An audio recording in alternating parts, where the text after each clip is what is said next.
Hi, hello, welcome to the Spiritual Consularship brought to you by Vertex of Abundance. My name is Serene Priestess of Pelosi. I'll be your oracle today. I was sent to do an open reading at the gate. We're going to go rather quickly. So this won't be a full sermon like usual. If you're new here, welcome. If you're returning, welcome back.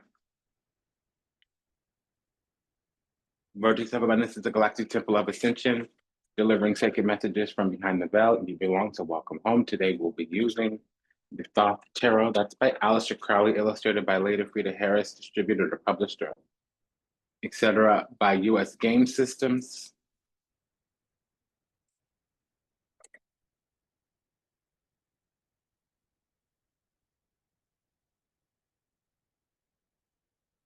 If you're new, welcome. If you're returning, welcome back. Thank you for your continued support. I really want to check in with the Saturn and the Mars energy at this specific gate. It seems pretty silent. Let's go ahead and start with this Chancellery petition. That'll be the collective subconscious, or the soul of humanity, as it's called, which is actually Neptune energy. We're going to call that the hangman.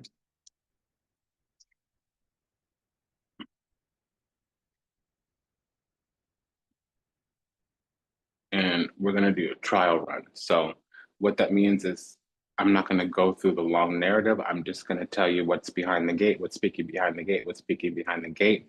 And we're going to seal some things through or out. I mean, break a seal or seal some things. Okay. So let's get in here. Get in here and see what we got going on. I've queued the hangman. Let's proceed to open it. Oh, okay, there we go. We had a jump up. So when something flies or jumps out face up, that's a petition from us. Something about supreme authority. Well, duh, if we're at this gate that we're at right now, which is, let's call it, just said, the throne of mercy.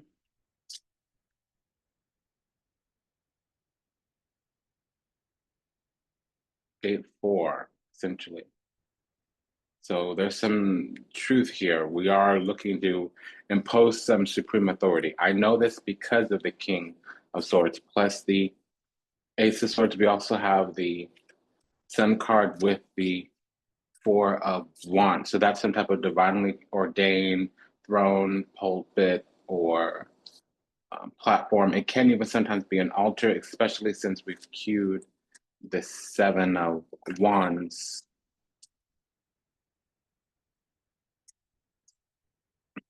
Yeah, because there's some type of mastery that we have imbued within us with that hermit.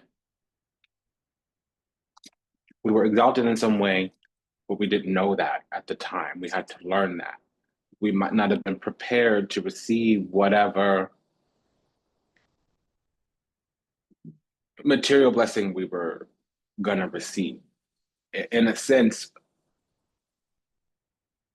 we were still learning about this practical skill that we have. It may even be powers of divination. We were exalted in some way that we weren't entirely aware of, and that might have been attacked or lost, because this is crabbing up bucket cup of energy. The other energies, entities, ideologies around us, surrounding us, an environment, place, surrounding, would have been sabotaging, whether subconsciously, consciously, whether overt, covert. They see something moving on, moving forward, stratifying themselves, glowing up, bossing up, leveling up, handling up, and they might not like that. And so we had to go within. We might have been going through some kind of solitary energy, being alone for a little bit right now. That's what I'm sensing, that's what I'm seeing, that's what I'm getting. We also have some type of plea, and it's an evolving plea. Right now, there have been some blockages. The gate's kind of been closed. We haven't been able to use our crown entirely in some kind of way, shape, form, or another. Eight of Swords with the These cards are highly faded. So with the Eight of Swords, Wheel of Fortune, that together means a blocked gate, a locked gate, a quarantine gate, or delays the crown. Something was intruding upon our timeline, so it was isolated in time, which for the lower realms is a construct, but for the higher realms, it's just a prospect for perceiving. But we're going back into the past, or we're taking massive action towards our authentic self. Since we are the true, authentic, genuine, sincere article, since the spirit or the vessel has been sanctified and consecrated, something's not going to take for very much longer. Even though the enemy, whether it was an external ideology, energy, entity, or an internal fundamental darkness or collective ignorance that got triggered through us,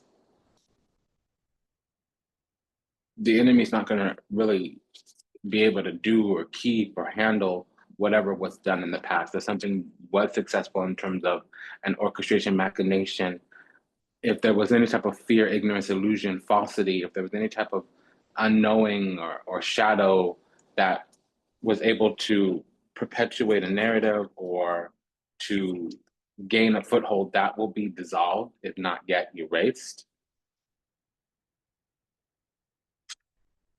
So we're gonna go ahead and cycle this through to the petition. Excuse me, perdón. We're gonna go ahead and cycle through this petition. It's from us since it came face up. King of Swords. So in this deck, since it's gate 4, we are emperor. That the King of Swords means supreme authority. Not only have we mastered a technical skill, but we are the supreme authority, or we have some type of supreme authority. We can declare and decree, we can command. So we command any entity, energy, ideology that usurps, hijacks, overrides, or defiles our sovereign nature, our sovereign energy, our God sovereign free self is hereby rebuked, revoked. We declare that this energy be repelled, be rescinded, be rejected, be reversed, that it go back to its origin point, or be perpetually and benevolently transmuted towards our higher energy body in compounded grace.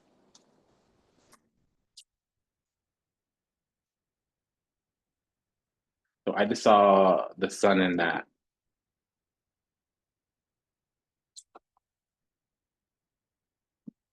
Okay, so there's an energy here trying to hijack because it's hiding behind the gate. It doesn't necessarily want to be discovered, and it doesn't want us to take our energy back entirely because it'll be ejected.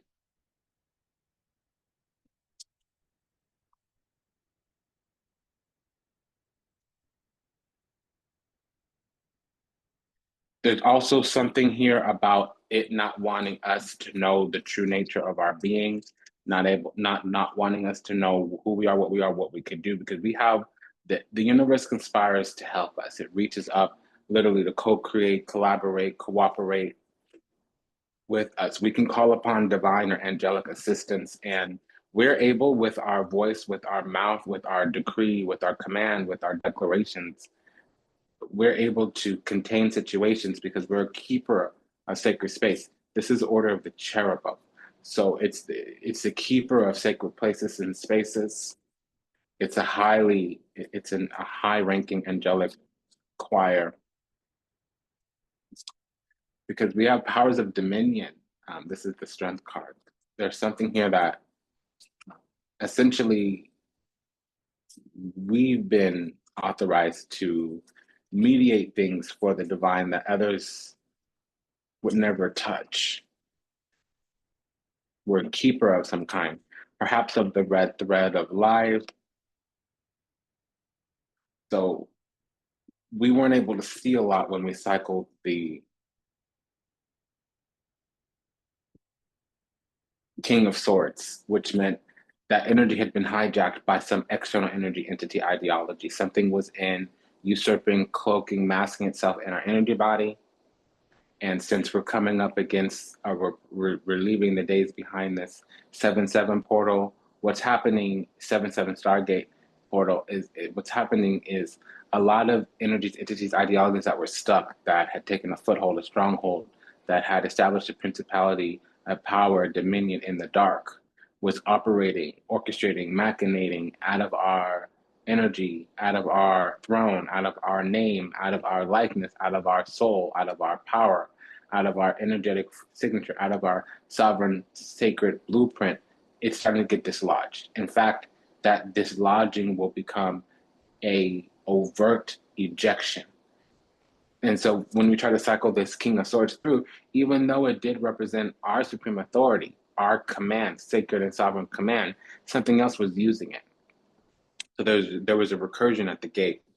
It rotated on its axis. It reset. It wouldn't go through. And now what's going to happen is we have the Seven of Wands taking over, which means we're going to, especially with the Tower being here, we're going to impose our own sovereignty again. Yeah. Some energy, entity, ideologies being withdrawn, revoked, rescinded, rebuked, repelled, reject, reversed, ejected, banished, and its return forbidden.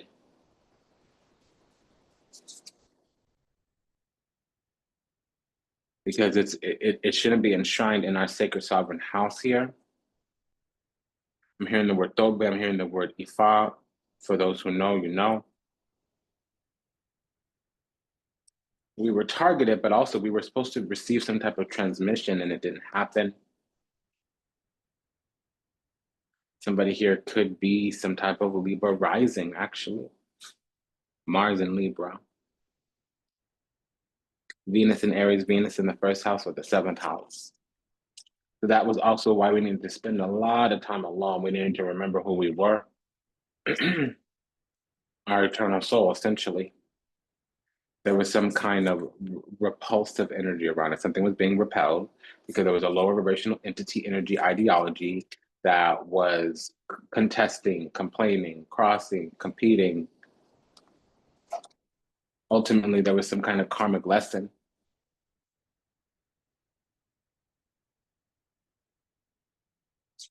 Okay, yeah. So this Seven of Wands was about standing our ground.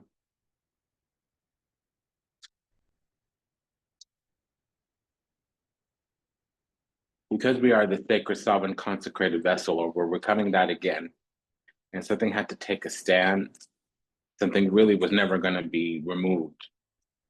So since it's ending on this Eight of Swords, what we're going to do is seal the gate. Something can't come back in. It's barred from entry. This is a containment.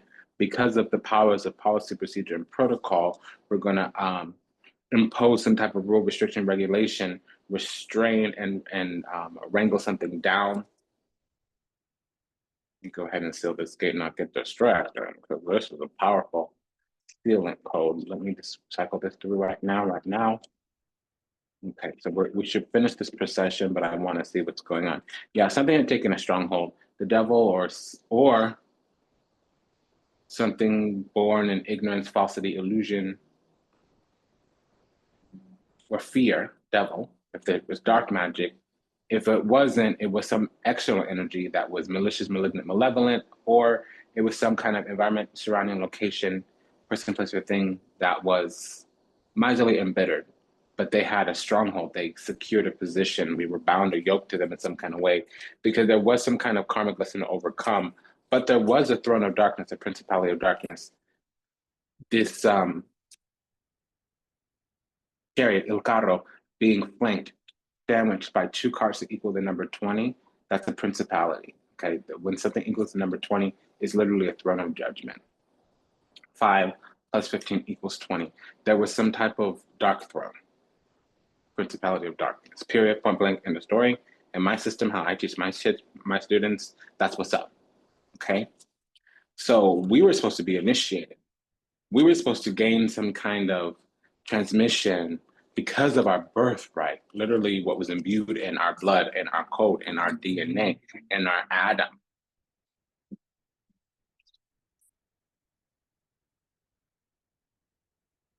So let's continue with this gate. Yeah, there was something hiding in our energy, scrutinizing us, observing us. It was cloaked in our energy. Cloaking is the moon. It was cloaked in our energy because we had the hotline to the divine. literally we were chosen. Okay.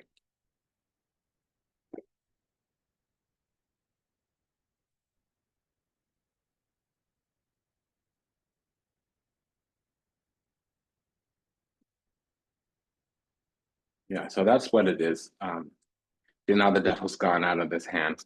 That the Hierophant's back now, but the devil's gone.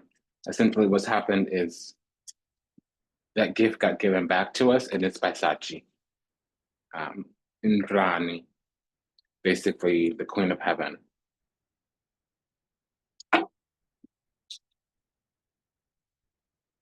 So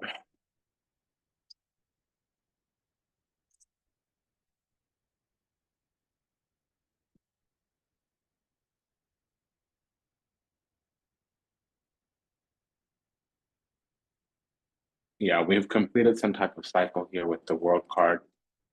It was a karmic cycle where for a long, long, long, long, long, long, long, long, long, long, long, long, long, long, long, long hellfire, long, long time hellfire was projected upon us.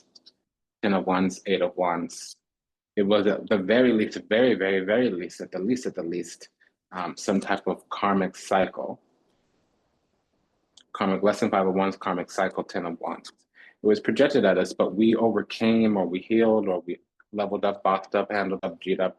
There's some energy here that makes us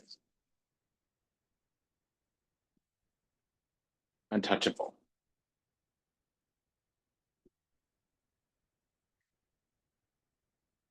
It just didn't work. Something didn't work. There was a crossing and a sealing of our heaven door that got canceled and revoked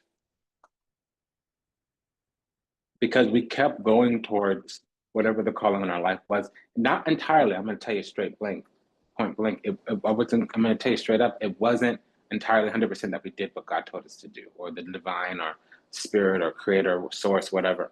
But what it was is that we kept learning things about ourselves. We kept healing. We kept confronting and doing that shadow work. So since we were going at least towards our practical skill, since we were going at least towards our technical skill, at least since we were going at least towards what we were supposed to be transmitted into, initiated into according to our birth, slowly but surely it did happen. Something unraveled. Yeah, so the river Styx opened up because there's this energy that's trying to come in and break through the seals on our crown, break through the carving on our life. And here's what they're going to meet: some type of irrevocable transition, whether it's they transition from this life, whether it's they lose something, because the king here is crowned, and that's really a raider, an intruder. It's a warlock. So they might not, leave this world, but they're going to lose their crown. They're going to lose their sovereignty. They're going to lose their ranking. That will happen. Okay. So you did what you did, so you get what you get. That's what I'm being told. That's what I'm hearing here. Yeah, because behind the gate,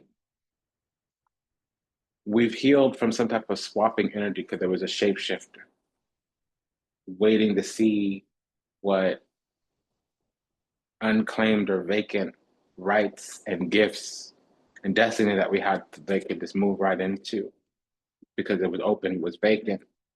But there was also this intention to distract us from the calling on our life. So,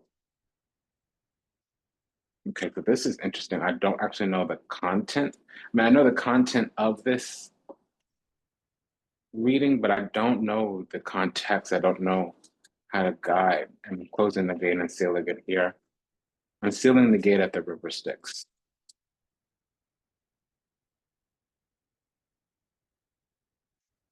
It's only souls that are actualized. Yeah, see, some witch energy got bound.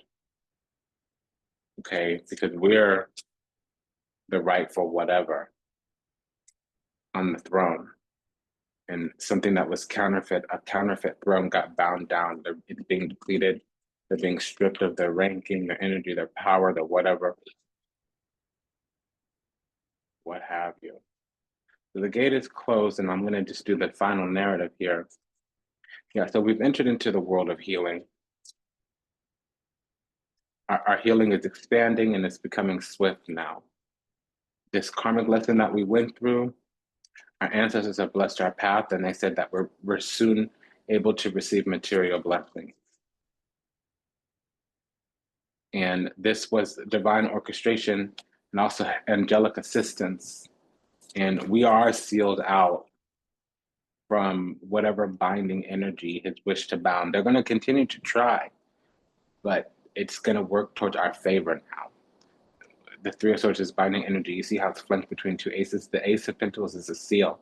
The Ace of Swords is divine supreme authority.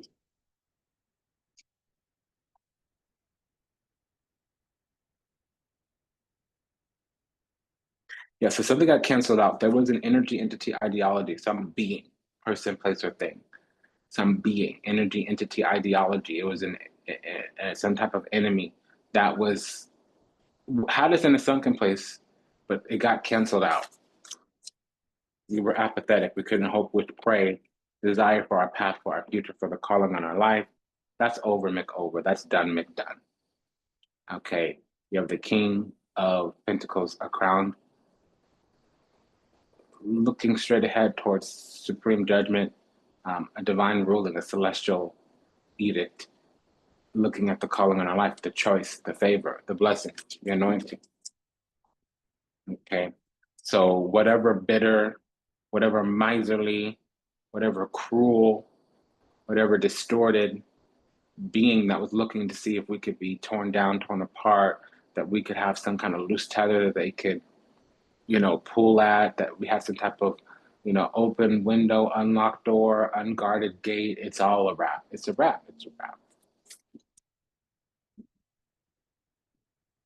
Yeah, so we made it through some type of heavenly initiation of fire.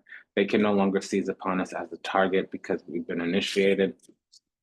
And it sucks because what they're doing is they're playing with our destiny. Ten of Pentacles, I know that's our spiritual inheritance as well, but there's a promise of our heart's desires here. And the Empress is highly blessed, favored, chosen, and anointed. She's the one God loves the most. So some kind of sorceress wanted to work with our divine energy, but it got canceled out. You see how this Queen of Pentacles is flanked by two nines now. If this was her own energy or their own energy, because the sorceress, male or female, means they host another's energy. A sorcerer just means that they use and preside over another's energy. So if this Nine of Pentacles does belong to the Queen of Pentacles, they'd be fine. That means they're left to their own devices, and whatever plans, orchestrations, machinations they had have just backfired. But if this is another energy from another person, us probably, then they're sandwiched in, not just by failure and condemnation, indictment, but also they're left to their own devices, and there isn't anything, doesn't amount to anything that's going to help them ascend. So this is a creative new beginning. Ace of Wands with the Fool, and it's charioted by the Seraphim, so it's directly from the divine. Because again, stratification, the wheels have turned, the tables have turned, and something's been righted. A solution has been brought down from the divine. And again, we were ushered through, guided through the darkness. Six of Swords here, some kind of raider or warlock that was doing orchestrations, machinations. I'm getting they were using Levi, the Leviathan spirit. And where is the hangman? Because this is intense. Can we get up out of here, please? I'm ready to go. Okay, this is too much, but let's do this. Okay, so there was a Taurus rising or a Scorpio Venus in the eighth house energy here. There was some kind of obsessive compulsive energy that we were dealing with. And it was a lot of projections as well that it didn't work. It was designed to confuse, to belay, to bind us up in some kind of way through mirror magic, having us, be frightened at our own shadow. It didn't work. They were defeated essentially because witness and testimony was on our side.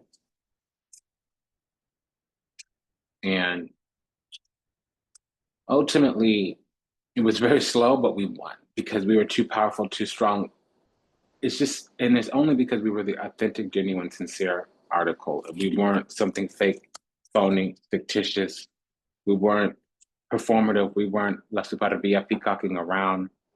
And it took a minute, but as long as so some kind of counterfeit came through to think that they had dominion over us, and it didn't work. It proved unsuccessful. Okay, because we delivered our soul back to the divine. We stayed connected to the source, creator, God, source, creator energy, and we were wanting sanctuary, refuge, and we were wanting mutually beneficial, nurturing needs exchange. We were wanting to take refuge in the blood. I'm just going to say it like that. Of Christ, of course, or the covenant, whatever, the sacred flame, whatever we want to say. So this again is these two cards, 12 plus 8 equals 20. And these two cards together mean the attendant of the divine. This is a high priest that works for Brahma, Vishnu, Shiva, usually Vishnu, a Vaishnavic priest, a sage, Sapta Rishi, S-A-P-T-A, Rishi, R-I-S-H-I. Look it up, Sapta Rishi. Okay, so we made it through. That's the hangman. We're done with the divination. It's been an honor and a pleasure and a privilege to serve. Thank you for allowing me to do so. If anything that was said resonated deeply with you, like, comment, share, subscribe, leave a review, book a session, send a donation. Just a quick prayer for all those still lost out there to illusion, delusion, confusion, lost in the seas of time, trapped somewhere in the matrix, yet to heal, yet to awaken, yet to return to the resplendent grace of the divine, unconditional love and universal oneness. Upon we love you. We're sorry. Please forgive us. Thank you. We ask that our steps be ordered, our path be illuminated and awakened, and that we find salvation and redemption in this life. Until we meet again, until we read again, namaste, dhamnava, and ashe. Sayonara, das vidanya, vidazane. Take good care. See you in the next one. Bye-bye. Smash that like button.